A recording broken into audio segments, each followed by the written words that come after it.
Okay. So, basta lahat ng procurement ng construction materials, kailangang dumaan mo na sa opisina ko. Ha? Yes po. Yes, go. Yes, go.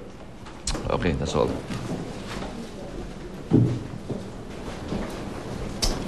Rico, pauna ka na rin. May pag-usapan na kami.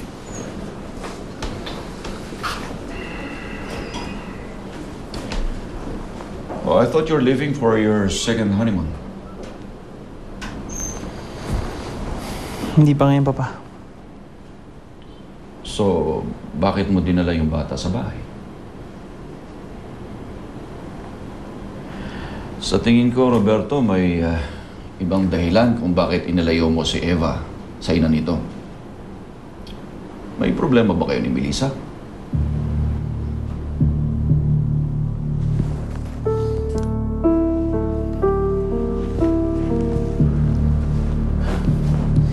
You'll be the first one to know, Papa, kung meron ba. Okay. I'm just here, son. Kung may problema ka, huwag ka mahihiyang lumapit sa akin. Whatever happens, nasa iyo support ako.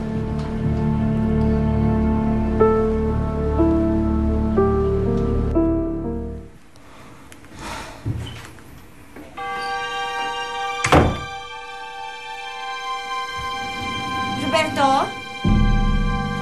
Roberto, ikaw na ba yan? Bakit, Melissa? Roberto, parang awa mo na, please. Palabasin mo na ako. Pangako. Hindi na ako gagawa ng hindi mo gusto. Hindi na ako gagawa ng ikakagalit mo.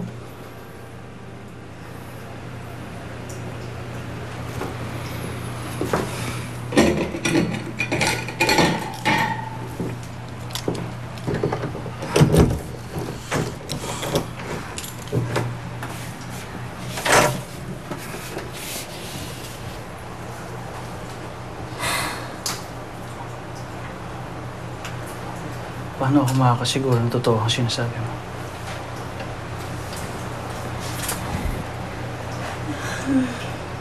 Basta,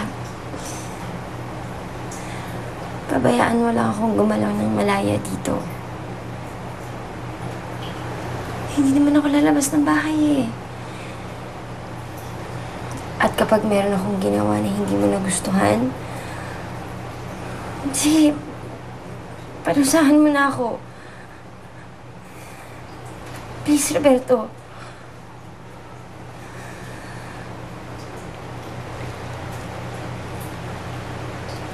Sige. Bibigyan kita.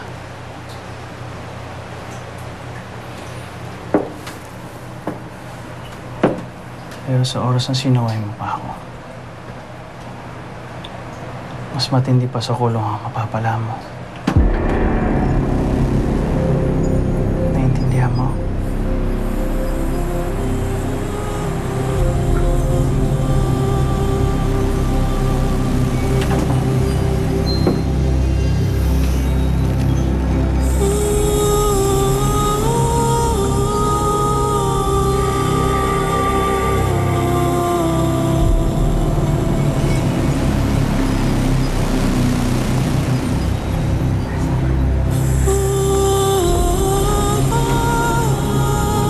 Roberto, ano ba talagang gagawin mo? Roberto! Roberto, wag! Roberto, wag! Tama na, Roberto, tama na! Tama na!